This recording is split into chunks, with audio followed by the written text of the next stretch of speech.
मी सुशिक्षित बेरोजगार आहे।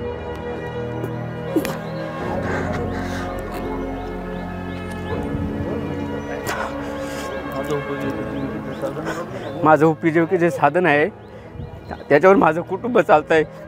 आणि 28 तारखेला जे नोटीस काढली तेव्हापासून आमच्या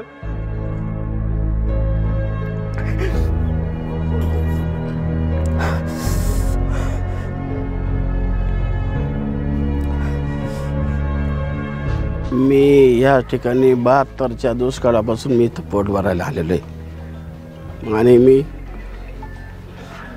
माझा निर्भव 4 मुलं आणि माझं 20 माणसांचं कुटुंब आहे, त्याच्यावर माझं चाललेलं आहे। ते तर उद्ध्वस्त झालं तर मी समजायचं। या आदिवासी बांधवांच्या डोळ्यातील अश्रू पाहून तुम्हालाही वाईट वाटलं असेल ना? हे सर्व आदिवासी बांधव आणि येथील काही व्यापारी जलसंपदा विभागाच्या एका निर्णयामुळे अडचणीत सापडले असून त्यांच्यावर आता उपासमारीची वेळ येण्याची शक्यता आहे। 10 दिवसांपूर्वी पालकमंत्री विखे पाटलांचा भंडारदरा परिसरात दौरा झाला। पालकमंत्री महोदय हे स्लिपवे जवळील पुलावर ट्रॅफिकमध्ये अडकले आणि तेव्हापासून येथील टपरीधारक धास्तावलेत। खुद्द जलसंपदा मंत्री विखे पाटलांनी आपल्या जलसंपदा खात्याला या अतिक्रमणधारक छोट्या टपरीधारक व्यावसायिकांना नोटिसा बजावायला लावले असल्याची तक्रार स्थानिक व्यावसायिकांनी आज माध्यमांसमोर केली। शेंडी गावात 45 टपरीधारक आहेत। स्लिपवे परिसरात 45 असे एकूण 90 टपरीधारक आहेत। ते गेल्या अनेक दशकांपासून या ठिकाणी आपला व्यवसाय करून उदरनिर्वाह करत आहेत। मात्र जलसंपदा विभागाने नोटिसा पाठवल्यामुळे येथील टपरीधारक आता धास्तावले। यातील सर्वाधिक टपरीधारक हे आदिवासी समाजातील असून त्यांची ही छोटी दुकानं बंद झाल्यास त्यांचा उदरनिर्वाहाचा प्रश्न गंभीर होणार आहे। खुद्द पालकमंत्री विखे पाटलांचा दवाखाना ही जलसंपदा विभागाच्या जागेत आहे अशी बतावणीही यावेळी स्थानिक नागरिकांनी केली आहे। आमदार किरण लहामटे आणि पालकमंत्री विखे पाटील हे एकत्र भंडारदरा परिसरात आल्यानंतर आम्हा टपरीधारकांना नोटिसा आला असल्याचं स्थानिकांचं म्हणणं आहे। ज्या गावातून आमदार लहामटे यांना मत मिळालं नाही त्या गावाकडे आमदार लहामटे दुर्लक्ष करत असल्याचा आरोपही यावेळी करण्यात आला। या टपरीधारकांनी आज एकत्र येऊन भंडारदरा धरण शाखा अभियंत्यांना निवेदन दिले। उद्या बुधवारी स्लिपवे जवळ सर्व टपरीधारक आंदोलन करणार आहेत असा इशारा दिलीप भांगरे यांनी दिलाय। अकोले टाइम्ससाठी मयूर भालेराव, अकोले। 28 तारखेला जलसंपदा विभागाने आमच्या ह्या टपरीधारकांना नोटीस दिल्या आणि 7 तारखेला ह्या टपऱ्या काढून घ्यायचं असे आदेश दिला। परंतु इथले जे व्यावसायिक आहेत 40-50 वर्षापासनं त्यांच्या वाडवडिलांपासनं ह्या ठिकाणी व्यवसाय करतात आणि खऱ्या अर्थाने हे सर्व आमचे आदिवासी बांधव आहेत। आम्ही धरणग्रस्त आहोत, प्रकल्पग्रस्त आहोत, परंतु अद्याप आम्हाला दाखले मिळाले नाही। कुठेतरी ह्या ठिकाणी 2 पैसे मिळवण्यासाठी आमचा हा आदिवासी बांधव आपलं पोटपाणी चालावं यासाठी धंदा करतात। भंडारदरा हे अतिशय निसर्गरम्य परिसर आहे। लाखो पर्यटक वर्षाकाठी या ठिकाणी येत असतात आणि त्यांच्या अर्थार्जनामुळे आमचा हा सर्व जे टपरीधारक आहेत त्यांचा व्यवसाय चालतो। खरं तर हा व्यवसाय पावसाळ्यामध्ये 4 महिन्यासाठीच आमचा हा धंदा अतिशय चांगल्या पद्धतीने असतो। परंतु ह्या पाटबंधारे विभागाने आम्हाला जो नोटीस दिल्यात त्या खऱ्या अर्थाने जुलमी आहेत। त्यांनी कधी सर्वे केलेला नाही, त्यांनी कधी मोजणी केलेली नाही। माझं असं म्हणणं आहे की पाटबंधारे विभागाने त्यांची मोजणी करावी, सर्वे करावा, त्यांचा टॉपअप आणावा आणि आम्हा सगळ्यांना दाखवावा, मग तुम्ही आमच्या टपऱ्या खाली करू शकतात। परंतु यांच्याकडे कुठलाच दाखला नाही आहे। इथं कोणीतरी मागे राधाकृष्ण विखे साहेब पालकमंत्री आपल्या इथे आले, इथून ते पलीकडे गेल्यानंतर तिथं स्पिलवेला थोडीफार गर्दी होती।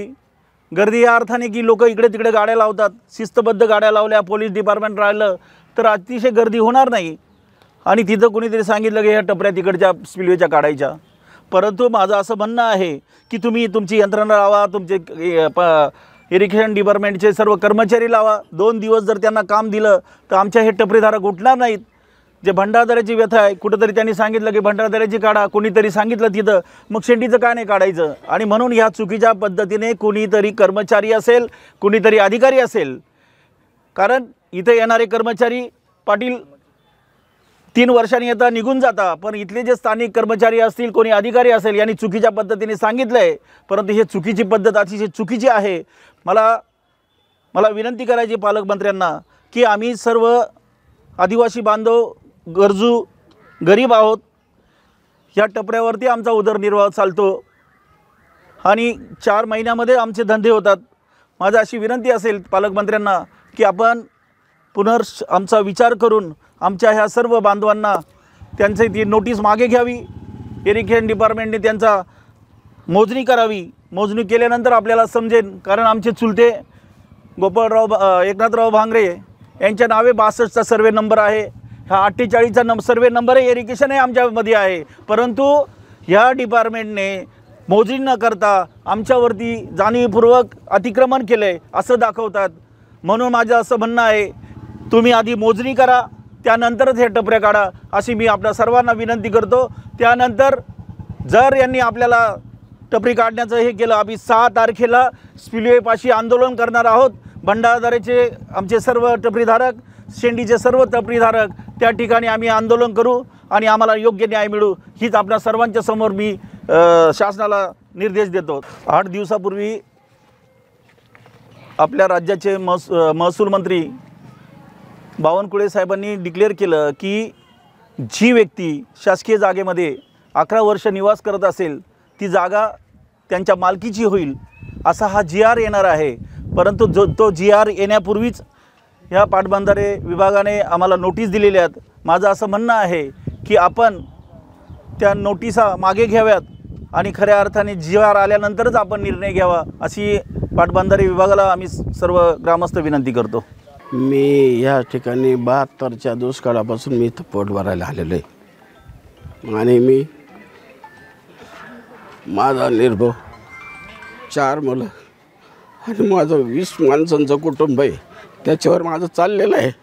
ते तर उद्ध्वस्त झालं तर मी समजायचं.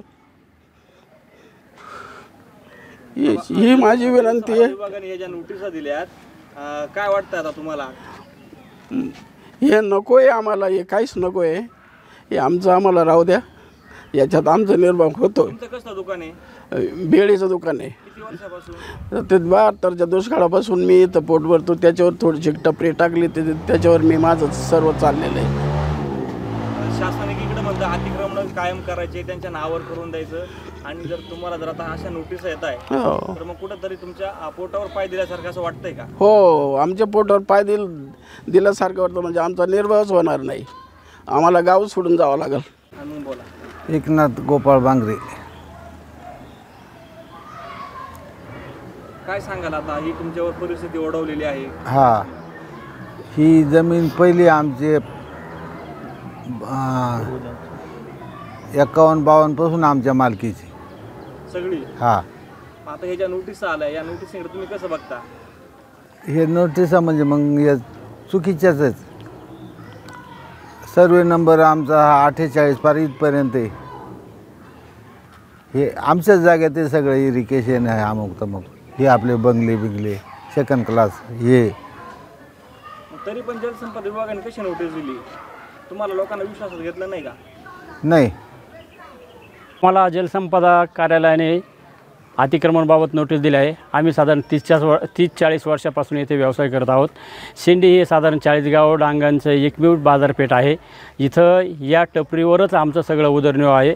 असे अनेक कुटुंब आहेत की ते टपरी जर काढली तर त्यांचे कुटुंब उद्ध्वस्त होतील, त्यांच्यावर उपासमारीची वेळ येईल. आणि याच्यामध्ये आमच्या ग्रामपंचायतलासुद्धा काही अडचण नाही आहे. तसंच टपऱ्यांची वाहतुकीची कोंडी होत नाही, वाहतुकीची अडचण नाही आहे. सगळ्या गोष्टींना इथं सुटेबल आहे. फक्त आम्हाला जे पालकमंत्र्यांनी सांगितलेलं आहे तर आमचं एकच मत आहे की आम्हाला इथून काढू नये. आमची ही विनंती राहील त्यांना. आम्हाला पाहिजे तर ह्याच गोष्टी भाडेतत्त्व करून दिल्या तरीही चालतील, पण आम्हाला काढलं तर आमच्या सगळ्या लोकांवर उपासमारीची वेळ येईल. मी भास्कर निवृत्ती खाडे, भंडारदरा. माझी स्पिलवेकडे एक टपरी आहे चहाची, त्यावर माझं कुटुंबाचं उदरनिर्वाह चाललं आहे. तसेच ब्रिटिशकालीन ज्या जमिनी गेल्या धरणाकडे, त्या जमिनीचा कोणताही मोबदला दिला नाही, पुनर्वसन झालेलं नाही. तसेच धरणग्रस्त दाखले भेटले नाही, नोकरीला समाविष्ट केले नाही. असे असूनही आज आम्हाला ही जलसंपदा जे विभाग आहे ते आम्हाला नोटीस देतात वारंवार आम्हाला नोटीस देऊन आम्हाला त्या टपऱ्या हटवायच्या सांगतात. तर ते त्यांनी थांबवावं. आमचा जे उदरनिर्वाह त्या कुटुंबाचा उदरनिर्वाह त्या टपरीवर चालू आहे ते त्यांनी आम्हाला परवानगी द्यावा किंवा नोकरीमध्ये किंवा धरणग्रस्त दाखले द्यावे किंवा पुनर्वसन करावा या गावांचा 9 गावांचा, एवढीच विनंती करतो. जलसंपदा मंत्री आपल्या जिल्ह्यातलेच आहेत, त्यांच्याकडून अशा प्रकारे अन्यायकारी निर्णय केला जातो, कसं वाटतं तुम्हाला? ते अन्यायाचे हा जवळजवळ सर्व टपरेधारकांचा किंवा शेतकऱ्यांचा जिल्हा, कारण आज 100 वर्ष होऊन गेलेले या धरणाला, तरी आम्हाला आमचा न्याय भेटलेला नाही. तरी आम्ही रस्ते उतरू, आंदोलन करू किंवा पाण्याचा एक थेंबसुद्धा जाऊन देणार नाही. मी ज्ञानेश्वर धोंडू भांगरे, मी शेंडीचा मूळ रहिवासी असून माझी शेती, तरी मला त्यांनी नोटीस दिलेली आहे गार्डनजवळ.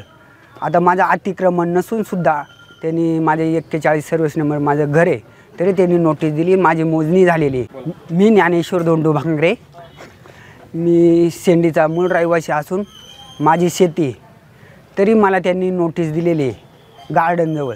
आता माझं अतिक्रमण नसूनसुद्धा त्यांनी माझे 41 सर्व्हिस नंबर माझं घर आहे, तरी त्यांनी नोटीस दिली, माझी मोजणी झालेली आहे. तर त्यांनी तो विचार करावा. आणि मी त्यांना झेंडे लावून दिलेले नाही ते माझ्या हद्दीमध्ये, परंतु ते जाणून बुजून म्हणतात आमची जागा आहे. म्हणलं तुम्ही तुमची जागा असेल तर मोजणी करा असे. आणि परत त्यांचा 45 सर्वे नंबर आहे, त्याच्यामध्ये 41, 42, 43 हे सर्वे नंबर दाखवत नाही. याचा अर्थ त्यांच्याकडं म्हणजे आमचं कसं नाव येते तसं त्यांचं नावच येत नाही. ते तर त्यांचा अजून ब्रिटिशकालीन सरकारने घेतलेली जमीन त्याचा करार संपला आहे. तर जसं 99 वर्षाचा करार असतो, त्या जमिनी असतील त्या मूळ मालकांना परत मिळाव्यात असं आम्ही पुढे अर्ज करणार आहोत, तसा दावाही करू.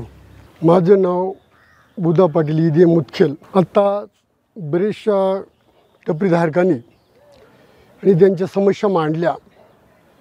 खऱ्या अर्थानं जर पाहिलं तर ह्या ठिकाणी मला वाटतं कधी 2-4 दिवसापूर्वी 8 दिवसापूर्वी पालकमंत्री साहेब येऊन आणि ह्या लोकांना टपरीधारकांना आणि अनेक लोकांना सूचना दिल्या का ही अतिक्रमण केलेले तुम्ही आणि ही जागा मोकळी करा. अशाच ज्या पालकमंत्र्यांनी सूचना केलेली. मला असं सांगायचं आहे का आमच्या जमिनी गेल्या, त्याचा एकही रुपया मिळाला नाही आत्तापर्यंत.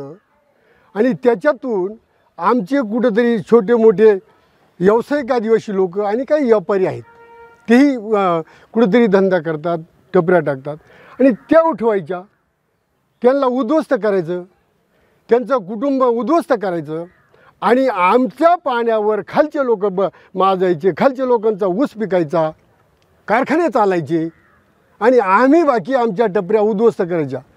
तेव्हा एकही टपरी अशी उद्ध्वस्त होणार नाही आणि होऊन देणार. दिलीप भाऊ, होऊन देऊ नका. तुम्ही ह्या श्रेणीचे राजा आहात आणि इथं तुम्ही सगळं हे विचार केला पाहिजे. तुमच्या पाठीशी पूर्ण हा परिसर उभा राहील आणि आंदोलन करायची वेळ आली तर ती येऊ द्या. आपण रस्ता रोको करणार आणि रस्त्यावर उतरणार. टपऱ्या तर काय, पण इथं कोणालाही आपण फिरून देणार नाही. कोणी जरी सत्ता आली म्हणून काय करायचं, सत्ता आली म्हणून का टपऱ्या उठवायच्या, लोक उद्ध्वस्त करायचे काय काय असं चालणार नाही. आणि जर तसं जर पाहिलं तर विचार करायची गोष्ट तुमच्या लक्षात आणून देतो. जर पालकमंत्री साहेबांना मी असं सांगतो का तुमचा दवाखाना कुठे, ती जागा कोणती हो, त्या जागेचा अभ्यास करावा. या डिपार्टमेंटना, पाटबंधारे विभागाना आमच्या ज्या जमिनी गेल्या त्या जमिनीचा नकाशा, त्या जमिनीचं काय असेल नसेल ते गेलेलं ते उपलब्ध करून द्यावा. कुठे गेली, कशी गेली, किती गेली ती त्यांनाच माहीत नाही, त्यांना सांगता येणार नाही. आणि आम्हाला म्हणतात ही अतिक्रमण जागा, ही तुमची अशी जागा, इथं आमची जागा. दिलीप भाऊ, तुम्हाला सगळं माहीत असेल, तुम्ही ह्या गोष्टीचा अभ्यास केला पाहिजे आणि लोकांना साथ दिली पाहिजे. आणि हा प्रश्न खऱ्या अर्थानं कधीही असा उद्भव होणार नाही. जर करारावर द्यायची असेल, जर तुम्ही म्हणत असाल ना आमची जागा आहे, तर तुम्ही त्याला करार करा ना. किती वर्षाचा करायचा तो, 20 वर्षाचा करा, 10 वर्षाचा काय असेल तो करा.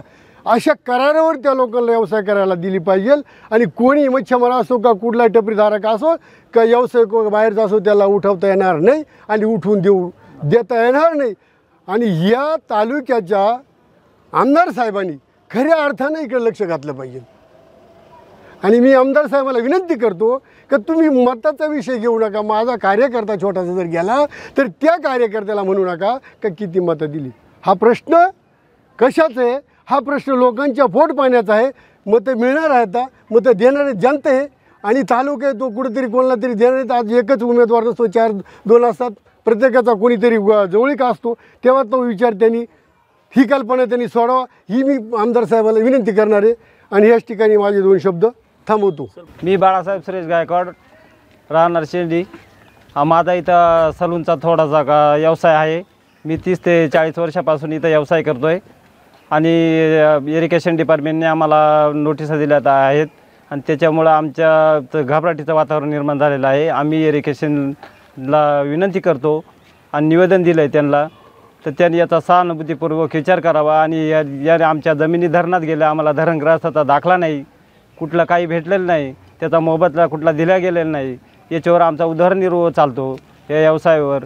आणि इथून जर हे आमचं कुटुंब उद्ध्वस्त होऊन जाईल आणि आम्हाला कुठला कामधंदा नाही, काही नाही, आमची लेकरं बाळा उघड्यावर येतील, तेव्हा त्या आमदार साहेबांनी आणि पालकमंत्री विखे साहेब यांनी याचा सहानुभूतीपूर्वक विचार करावा आणि याच्यावर काहीतरी निर्णय द्यावा. आणि निर्णय दिला नाही तर आम्ही रस्त्यावर उतरल्याशिवाय, आंदोलन केल्याशिवाय राहणार नाही आणि एक थेंबही खाली पाण्याचा जाऊ देणार नाही. मी भाऊसाहेब दत्तात्रय पंडित. आम्ही व्यावसायिक इथं गेली 20-25 वर्षापासून आमच्या उपजीविकेकरता व्यवसाय करीत आहोत. तरी आमच्या व्यवसायावर कुठल्याही प्रकारचं ह्या डिपार्टमेंटनी किंवा पालकमंत्र्यांनी आम्हाला न्याय द्यावा. त्यांनी आमच्यावर अन्याय करण्यापेक्षा आमचा न्याय करून त्यांनी त्याचा विचार करावा अशी विनंती करतो. आणि हे आंदोलन यांनी जर थांबवलं नाही तर आम्ही आंदोलन केल्याशिवाय राहणार नाही अशी त्यांना सूचना देतो. माझं नाव दत्तू हरी खाडे, राहणार मूळ शेंडी गावठा. मी सुशिक्षित बेरोजगार आहे.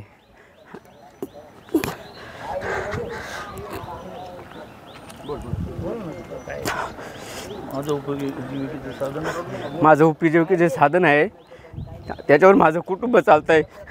आणि 28 तारखेला जे नोटीस काढली तेव्हापासून आमच्या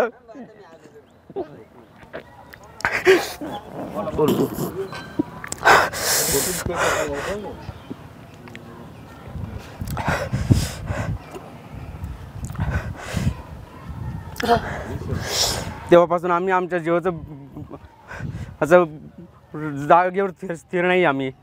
आणि आमची विनंती आहे की आम्हाला आम्ही जे उदरनिर्वाह करतो आहे आम्ही त्याचं जाणीवपूर्वक या पाटबंधारे विभाग किंवा जलसंपदा मंत्री साहेब यांनी करावा आणि आमच्या कुटुंबावर उपासमारीची वेळ येऊन देऊ नये. जलसंपदा विभागाने इथं छोटे मोठे व्यवसाय करीत असणाऱ्या तरुणांना आणि काही व्यावसायिकधारकांना ज्या नोटिसा दिल्यात त्या नोटिसा संदर्भात खरं तर सांगायचं ठरलं तर इथला उपजीविका साधन आहे. आणि भंडारदरा पर्यटनावरती गेले फक्त 4 महिन्याचा व्यवसाय करणारे तरुण आहेत इथं फक्त. आणि काही पिढ्यानपिढ्या व्यवसाय करणारे तरुण आहेत. या तरुणांच्या व्यवसायावरती कुठंतरी गदापाळी होती. आणि भंडारदरा परिसराचा जर विचार केला तर ब्रिटिशांनी जे 1910ला डॅम बांधून 1926ला डॅम कंप्लीट केला आणि त्याच्यानंतरचा जो राज्यघटना आली त्याच्यानंतरची इरिगेशनची स्थापना झाली. या परिसरात इथलं अस्तित्वात असणारी कंपनी यांनी ह्या जागा इरिगेशन डिपार्टमेंटला काहीतरी डॅमच्या डेव्हलपमेंटच्या व्यवसायाच्या दृष्टीने त्यांना दिल्या.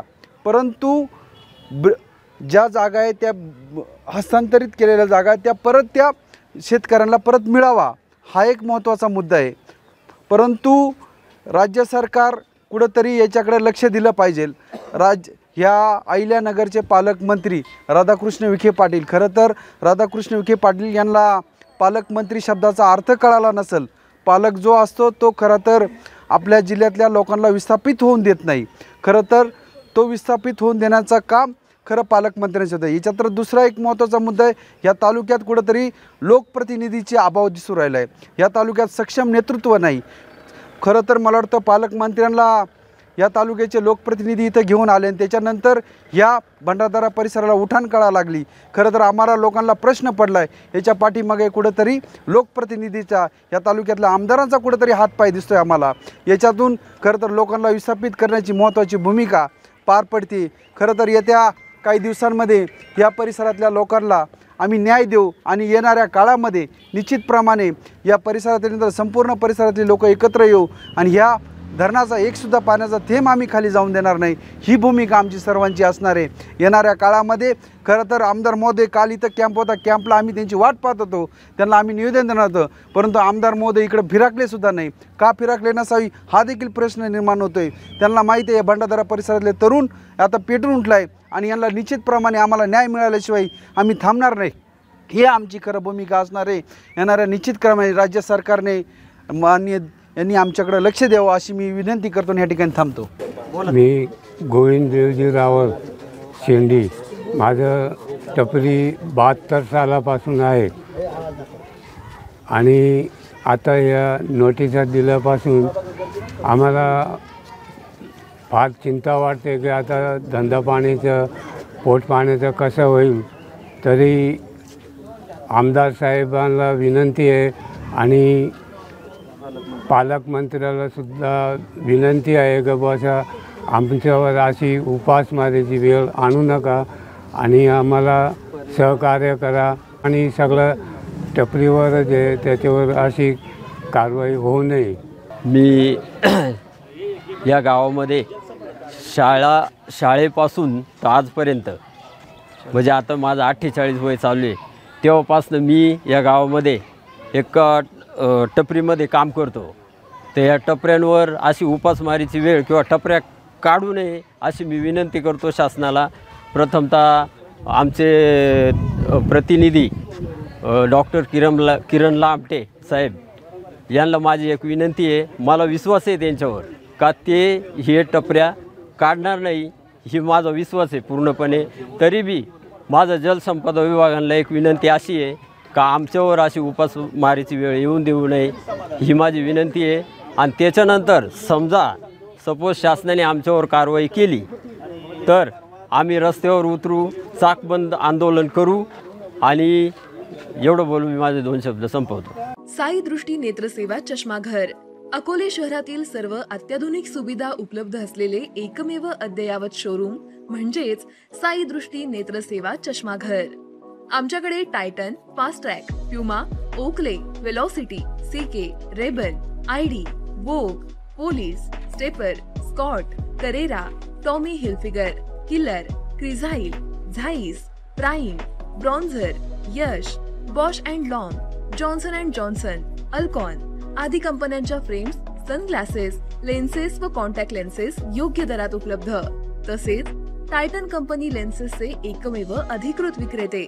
आता अकोल्यात प्रथमच ऑटो मशीनद्वारे चष्म्याची रोबोटिक फिटिंग. प्रोग्रेसिव्ह चष्म्यासाठी डोळ्यांचे व चष्म्याचे अचूक मोजमाप करण्यासाठी जाईस कंपनीचे सॉफ्टवेअर असलेला ॲपल कंपनीचा टॅब. तज्ञ ऑप्टोमेट्रिस्ट कडून कॉम्प्युटरद्वारे डोळ्यांची मोफत तपासणी, डोळ्यांची मायक्रोस्कोपिक तपासणी, काच बिंदूचे अचूक निदान करण्यासाठी डिजिटल टोनोपेनद्वारे डोळ्यांचे इंट्राऑक्युलर प्रेशर मोजणे, पॅकीमीटरद्वारे बुबुळाची जाडी मोजणे, कॉन्टॅक्ट लेन्सेसच्या अचूकतेसाठी कॅरेटोमीटरद्वारे बुबुळाचं मोजमाप करणे आदी अत्याधुनिक सुविधा उपलब्ध असलेले अकोले शहरातील एकमेव चष्माघर. आपल्या अनमोल डोळ्यांच्या समस्येसाठी बिर्ला आय हॉस्पिटल नाशिक यांच्या माध्यमातून तज्ञ डॉक्टर दर गुरुवारी सकाळी 10:30 ते 3:30 पर्यंत साई दृष्टी नेत्रसेवा चष्माघर इथे उपलब्ध राहतील. आमचा पत्ता साई दृष्टी नेत्रसेवा चष्माघर, अकोले बस स्थानकाच्या मागील बाजूस, जय महाराष्ट्र हॉटेलच्या पाठीमागे, अकोले, तालुका अकोले, जिल्हा अहमदनगर. संपर्क 91 36 52 93 93.